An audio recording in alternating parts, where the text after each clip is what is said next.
At my grandfather's memorial service, my relatives were practically celebrating their newfound wealth, while I stood clutching a worn envelope containing nothing but an airplane ticket. They all mocked me that afternoon. Half a year later, those same people were pleading for my forgiveness. I'm Adrian Marlowe, and what I'm about to share is how the most devastating moment of my existence transformed into the start of something I never imagined I was searching for. Let me paint a picture of the characters in this elaborate scheme my grandfather Sebastian Marlowe crafted after his passing. Lucian Ashford, my eldest cousin, wore an expensive designer suit and was already rehearsing his executive address. His sister Serena could barely contain her joy behind her costly sunglasses, likely contemplating which social media filter would showcase her upcoming boat purchase. Their parents, Claudia and Edward Ashford, resembled scavengers who had finally discovered their prize, with my uncle's fingers already grasping toward the documents held by the attorney, Mr. Carstairs. Then there was myself, a high school history teacher who had traveled a considerable distance in an aging Honda that desperately needed brake work, just to bid farewell to the sole family member who truly understood me. My grandfather Sebastian had constructed a commercial empire starting with absolutely nothing, transforming a modest fishing vessel into Marlowe Shipping Group, and everyone desired their portion of his domain. Everyone except me. My only wish was for additional time to enjoy chess matches with the elderly gentleman who had shown me that the most effective strategies are those no one anticipates. My morning alarm sounded at 5:30 on weekdays, exactly as it had throughout my 6 years of teaching at Roosevelt High School in Chicago. This described my existence, foreseeable, humble, and entirely distinct from the environment I had been raised in. Being born into the Marlowe family signified something within particular social circles. It meant exclusive clubs and elite educational institutions, vacation properties and investment accounts. However, for me, it meant deciding between monthly housing payments and automotive repairs, as I had abandoned all those privileges to educate young people. My father, Philip Marlowe, had comprehended that decision. He remained the sole person who ever did. Dad passed away when I reached 15, suffering cardiac arrest at his workspace while examining documents for his brother Edward's company division. His final words to me were a warning not to let them transform me into something I wasn't, that grandfather had done exactly that to him. 3 hours later, he was gone. My mother Helen gathered the fragments afterward. She worked as a nurse at Chicago General, enduring 12-hour shifts to maintain our household, after we learned Dad had transferred most of his business ownership to assist Edward in addressing some unsuccessful financial ventures. Mom never expressed a harsh statement about it, but I observed her expression when looking at Edward at Dad's funeral, and I comprehended that sometimes the most profound fury requires no verbal expression. Grandfather Sebastian remained an enigma in his formal business attire. He had established Marlowe Shipping from a solitary vessel he purchased, using his military separation compensation following World War II. By my birth, he possessed an entire fleet of commercial vessels, storage facilities across 12 cities, and sufficient wealth to acquire whatever he desired. However, he didn't subscribe to the concept of giving freely. He subscribed to the concept of earning through effort. The singular occasion Grandfather Sebastian appeared genuinely fascinated by me occurred during our Sunday chess competitions. These commenced when I reached 10 years of age, immediately following my victory at my school's chess tournament. He appeared at our residence one Sunday morning, arranged a game board, and requested I demonstrate my abilities. I experienced defeat in 12 movements, but he returned repeatedly thereafter, and ultimately those matches became the singular consistency between us. He informed me that my gameplay resembled my father's, excessively concerned with safeguarding my pieces, insufficiently concentrated on achieving victory. Perhaps my desire isn't to relinquish everything solely to achieve victory, I responded. He genuinely smiled at that statement. Perhaps that explains why you remain the sole individual who still captures my interest, Adrian. Lucian and Serena never grasped the significance of those chess competitions. Lucian remained excessively occupied, shadowing grandfather at the workplace. He had obtained his MBA from Wharton and never permitted anyone to disregard it. Every family meal transformed into Lucian's presentation about market enhancement. Serena adopted an alternative strategy. She converted herself into a commercial identity, documenting her existence as the shipping successor on social media. 200,000 individuals observed her pose on various vessels in costly garments at European harbors. Edward and Claudia represented the quintessential influential pair in the most superficial manner conceivable. Edward had advanced to chief financial officer at Marlowe Shipping, although most of the genuine labor was completed by his administrative assistant. Claudia occupied her time at philanthropic events because she appreciated observing her photograph in high society publications. Then there was myself, instructing 43 adolescents about constitutional government, evaluating written assignments at a kitchen table I had acquired at a garage sale, and experiencing more satisfaction than any of them could conceive. The Riverside Country Club had never seemed more oppressive than it did that October afternoon. Grandfather Sebastian had particularly requested his will be presented here, in the wooden-paneled space where he had arranged his most significant transactions. We had just arrived from the burial grounds, where the autumn rain had transformed the interment into a muddy catastrophe that Claudia complained about the entire journey over. Prior to commencing, Mr. Carstairs, the family attorney, adjusted his glasses and cleared his throat. I want you all to understand that Sebastian was extremely particular about these preparations. He examined this will 1 week prior to his passing. Edward leaned forward, his hands already forming fists of expectation. We comprehend, Carstairs. Sebastian deliberated the transition strategy with me thoroughly. That was fabricated, and everyone understood it. Grandfather never deliberated business outside the workplace. Let's proceed then. Carstairs opened the leather-bound folder. To my eldest son, Edward Ashford, and his wife Claudia, I bequeath the property in Cape Cod and the investment portfolio in account ending in 471. Claudia grasped Edward's arm, her diamond bracelet catching the light. To my grandson, Lucian Ashford, Carstairs continued, I bequeath Marlowe Shipping Group and all its operational assets with the stipulation that he preserves current workforce quantities for no less than 1 year. Lucian arose so rapidly his chair scraped against the floor. I knew it, Grandfather. I won't disappoint you. He was already retrieving his phone, likely to modify his LinkedIn profile to CEO. To my granddaughter Serena Ashford, I bequeath the Brooklyn Heights penthouse and the yacht Serenity, presently anchored in Mystic, Connecticut. Serena released an exclamation that could have fractured crystal. Mr. Carstairs directed his attention to me, and I observed something in his expression that appeared nearly like sympathy. And to my grandson, Adrian Marlowe, I bequeath this.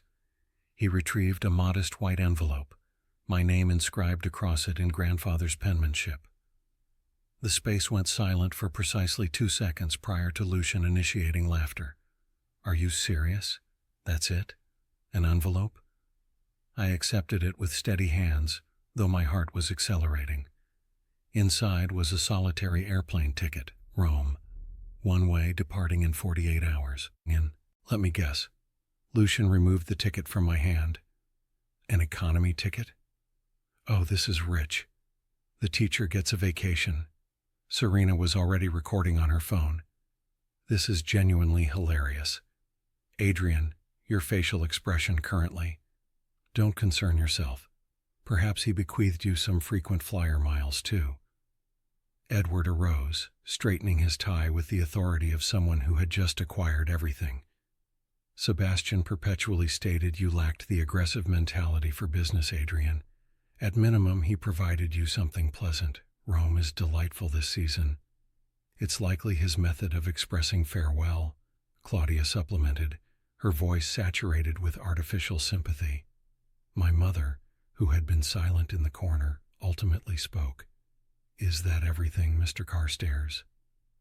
That concludes the allocation of assets, Carstairs responded. There is a personal correspondence for Adrian to be accessed solely upon his arrival in Rome. A letter? Lucian was nearly howling now. What's it going to say? Sorry, you're poor.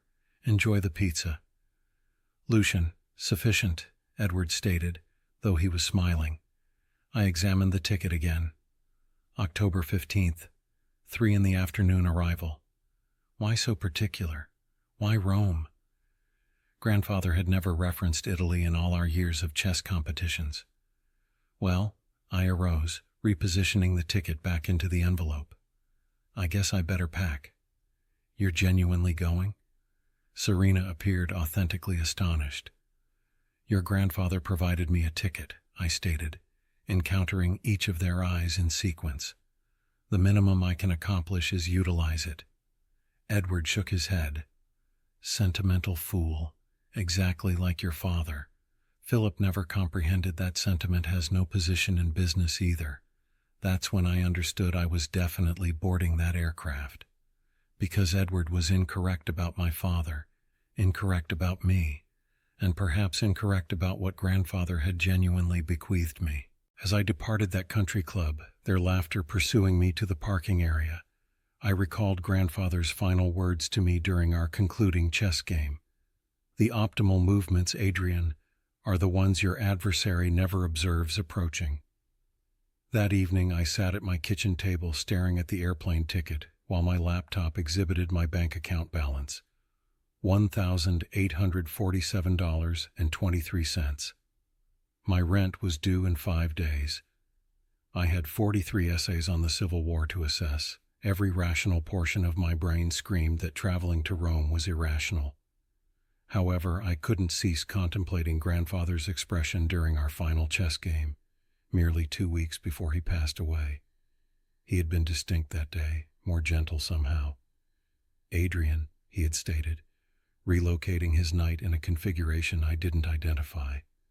What do you comprehend about trust? It's acquired, not provided, I had responded. No, genuine trust is understanding when to pursue without comprehending why. Your father understood that. He entrusted me with something once, something valuable, and I disappointed him. However, you, Adrian, you're distinct. You don't desire anything from me. I never have, grandfather. I understand. That's why when the moment arrives, you'll trust me, even when everyone else considers you're a fool.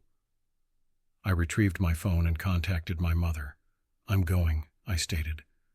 I knew you would, Helen replied. Your grandfather contacted me last month. He didn't express much, merely that I should support whatever determination you made following the memorial service. Mom, this is irrational. Adrian, your father once informed me that Sebastian wasn't perpetually the man we understood. He stated there was a prior and subsequent in his father's existence, and we only understood the subsequent. Perhaps this is about the prior. I occupied the following morning at Roosevelt High organizing for a substitute teacher. My principal, Dr. Washington, wasn't satisfied about the abrupt request. However, I had never accepted a sick day in 6 years, so she reluctantly authorized 3 days' absence. I packed minimally, 1 carry-on with 2 changes of clothes and my father's leather journal. The Uber to Chicago O'Hare cost me $32 I couldn't afford to relinquish, but I was already committed to this insanity. At the gate, I retrieved the envelope again. That's when I detected something I had overlooked previously. In the corner, barely observable, was a minute number inscribed in pencil. 1947. The year grandfather would have been 22. The year following, he had departed the Navy. I discovered my seat 32B, middle seat in the rear of the aircraft.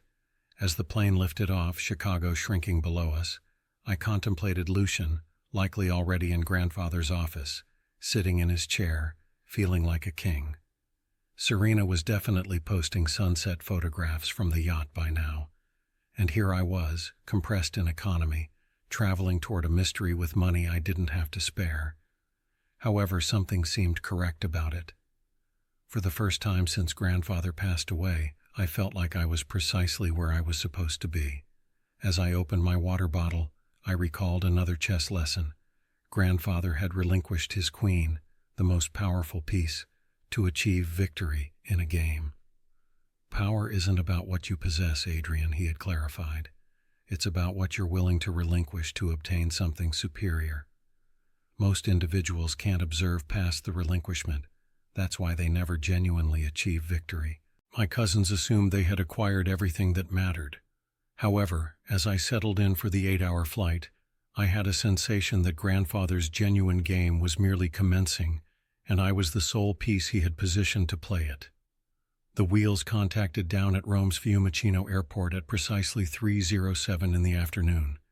Immigration was a blur of stamps and questions. Purpose of visit? I honestly don't understand, I responded, too fatigued to fabricate. He stamped my passport regardless. Welcome to Italy, too. I was about to head for the exit when I observed it. A professionally printed sign reading Adrian Marlowe, held by a man in an expensive dark suit. My heart stopped. I approached cautiously. I'm Adrian Marlowe. The driver's expression illuminated with relief. Mr. Marlowe, finally. Please come quickly. His English was heavily accented but clear. Who sent you? Your grandfather organized everything months ago. My name is Matteo Ricci. Please, we have an extended drive. He accepted my bag and led me outside to a dark Mercedes sedan. Where are we going? I requested as he departed from the curb. Valle Verde Estate, 1 hour south of Florence in the Tuscan hills near Montepulciano. I don't comprehend. My grandfather never referenced any estate in Italy. Matteo encountered my eyes in the rearview mirror. Mr. Sebastian, he possessed the estate for 45 years. He visited every September 1 week, perpetually alone. 45 years. That would mean since 1980 when I was negative 12 years of age. Nothing made sense. We departed Rome's sprawl behind, ascending into hills covered with olive groves and vineyards. Matteo drove with Italian confidence. How did you know my grandfather? I requested. My father was his driver initially. When Papa passed away, I assumed control. 20 years now, I drive Mr. Sebastian when he arrive. 20 years of September visits that none of us knew about. The road became narrower, winding through a modest village. Then Matteo turned onto a private road lined with cypress trees. At the conclusion, electronic gates opened automatically, revealing a villa that took my breath away. 3 stories of honey-colored stone, terraces overlooking endless vineyards, gardens that appeared like they belonged in a Renaissance painting. Matteo parked in front of massive wooden doors. Before I could process what I was observing, the doors opened, and an elderly woman emerged. She was elegant in a way that had nothing to do with money and everything to do with grace. Her silver hair pulled back in a simple arrangement, her eyes the identical steel gray as grandfather's. She advanced toward me slowly, tears streaming down her face, and I understood before Matteo stated the words that transformed everything. Adrian, Matteo stated softly, meet your grandmother Isabella Marlowe. The world tilted. I genuinely reached for the car to stabilize myself. That's impossible. My grandmother passed away before I was born. Isabella reached me then, her hands accepting mine, her grasp surprisingly strong. Your American grandmother did expire, Caro, but I am very much alive. Her accent was musical, her English perfect but formal. You have his eyes, she whispered, but your father's gentle spirit. Come inside, Adrian, there is so much to inform you. The villa's interior was understated elegance. Isabella led me to a sitting room where the walls were covered with photographs. I observed my grandfather, young and laughing, standing in front of a modest church, a wedding photograph. Grandfather and Isabella, both barely in their 20s, radiantly happy. We married in 1947, Isabella stated. Sebastian had arrived to Italy with the Navy, remained following the war to assist with reconstruction. We met at a dance in Florence. He was so handsome, so full of dreams. We initiated with nothing, merely a few acres of vines his friend sold us for nearly nothing. She poured 2 glasses of wine from a crystal decanter. This is from our vineyard, heredita, we call it, inheritance. The wine was extraordinary. I don't comprehend.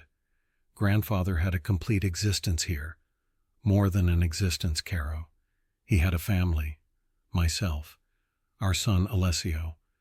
The grandchildren he never encountered because he selected America instead. He departed you? The Korean War initiated. Sebastian sensed duty calling. He was supposed to be absent 6 months. Her voice carried no bitterness, merely sadness. However, he encountered your American grandmother while on leave. She was pregnant with Edward. An honorable man would have divorced me, but Sebastian couldn't endure to provide up either existence, so he preserved both, separate, secret. My hands were trembling. He recited a complete lie. No, Adrian, he recited 2 truths. He cherished us both in distinct ways. The vineyard expanded, became successful. He sent money, visited every year, but he couldn't select. Until now. She advanced to an antique desk and retrieved a thick folder. Marlowe Vineyards International, $47 million in assets. It's all yours, Adrian. He was extremely particular. Not Edward, not Lucian. You. The documents Isabella handed me were overwhelming. Deeds, contracts, bank statements, all proving that my grandfather had constructed an entirely separate empire on this side of the Atlantic. However, what impacted me hardest was the video she played on an old laptop, recorded 1 month before grandfather passed away. His face filled the screen, and for the first time ever he appeared peaceful. Adrian, if you're observing this, then you trusted me sufficiently to accept the flight. Good. You perpetually were the sole one who comprehended that some things matter more than money. Your cousins obtained what they perpetually desired from me, the appearance of success. However, appearances can be deceiving. Marlowe Shipping has been hemorrhaging money for 3 years. I've concealed it in the records, but Lucian's about to acquire a disaster. The penthouse has 3 mortgages, the yacht is leased, the Cape Cod estate. The bank possesses 70% of it. I provided them precisely what they demonstrated me they valued, hollow prizes that appear golden from the outside. However, you, Adrian, you visited me every Sunday merely to play chess, never requested anything, never angled for position. You selected teaching over money because you desired purpose. So I'm providing you what you never requested for. Truth, family, and yes, wealth that's genuinely real. The vineyard produces 2 million bottles a year. The villa has been in Isabella's family for 300 years. Your uncle Alessio has been operating operations, waiting to meet you. Your cousins Dario and Elena Marlowe are good individuals, raised correctly. Nothing like Lucian and Serena. This is your genuine inheritance, a family that values work, land that produces something genuine, and a legacy constructed on truth, not fabrications. He paused, that familiar sharp look returning to his eyes. Oh, and Adrian, your next movement is yours to create, but here's my guidance. Lucian's going to contact within a month, pleading for assistance. Be kinder to him than he was to you. That's what creates you superior. Checkmate, my boy. The screen went dark. Isabella compressed my shoulder gently. He discussed you constantly, she stated. Every visit. Stories about his grandson, the teacher who selected meaning over money. I occupied 3 weeks in Italy, acquiring knowledge about everything. Uncle Alessio appeared so much like my father it created my chest tight. He operated the vineyard operations with quiet efficiency, never bitter about being the concealed son. Dario and Elena, my Italian cousins, welcomed me like a brother returning from war. They instructed me about wine, about the land, about the grandfather they understood, versus the one I understood. He was distinct here, Elena informed me one evening as we walked through the vines lighter. He'd labor in the fields, hands in the dirt, laughing, not the businessman you understood. The contact from Lucian arrived precisely 23 days later. I was back in Chicago instructing my classes when my phone rang at midnight. Adrian, it's Lucian. We need to discuss. His voice had lost all its arrogance. The company's bankrupt. The accountants discovered everything. Dad's lost the house. Serena's penthouse got foreclosed yesterday. It's all gone. I'm apologetic, Lucian. No, you're not, and you shouldn't be. We were horrible to you. He paused, and I detected him struggling. Grandfather bequeathed you something genuine, didn't he? Yes. Good. You deserve it. You were the sole one who genuinely cherished him instead of his money. I created Lucian an offer the next day.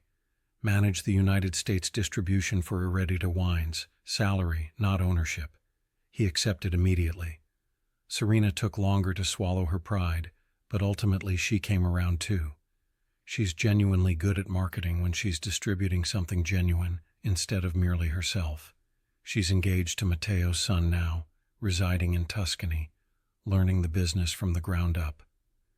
Edward and Claudia relocated to a modest apartment in New Jersey. Edward discovered work as a bookkeeper. Claudia obtained employment at a retail establishment. They don't communicate to me, but Lucian states they're genuinely happier, forced to rely on each other instead of money. My mother relocated into the guest house on the coastal property near Santa Barbara I acquired with my initial distribution payment. She retired from nursing and occupies her days painting, something she had perpetually desired to accomplish but never had time for. And myself, I still teach, but only part-time now. Summers I occupy in Italy, learning the wine business, getting to know the family I never understood existed. My students consider it hilarious that their history teacher possesses a vineyard. I utilize it to instruct them about international trade, agriculture, and family businesses. Last week, I was in the villa playing chess with Uncle Alessio when he stated something that stopped me cold. You understand, your grandfather perpetually stated the victor isn't who accepts the most pieces, but who understands which pieces genuinely matter. I examined the board, then at the vineyards through the window, then at the photograph of grandfather on the wall, young and hopeful in 1947. He achieved victory, I stated. It merely accepted 60 years for the game to conclude. Alessio smiled. No, Adrian, you achieved victory. You merely didn't understand you were playing. That crumpled envelope they all expressed amusement at? It wasn't merely an airplane ticket. It was an invitation to discover who I genuinely was, where I genuinely originated from, and what genuinely mattered. My grandfather provided my cousins what they assumed they desired, and provided me what I didn't understand I required. The final bottle of wine grandfather personally produced sits in my apartment in Chicago, unopened. The label states Heredita 2024, and underneath, in his penmanship, for Adrian, who comprehended that the optimal inheritance isn't what you're provided, but what you're entrusted to continue. Every Sunday I still play chess, sometimes with Alessio in Italy, sometimes with my students in Chicago, sometimes alone, contemplating about the aged man who orchestrated the longest game I've ever observed. He instructed me that genuine wealth isn't measured in dollars, but in truth, family, and the courage to trust when nothing creates comprehension. Turns out the board everyone else was observing, that was merely the distraction. The genuine game was occurring on a completely distinct board, in a distinct country, in a distinct language, and grandfather created certain I was the sole one who obtained an invitation to play.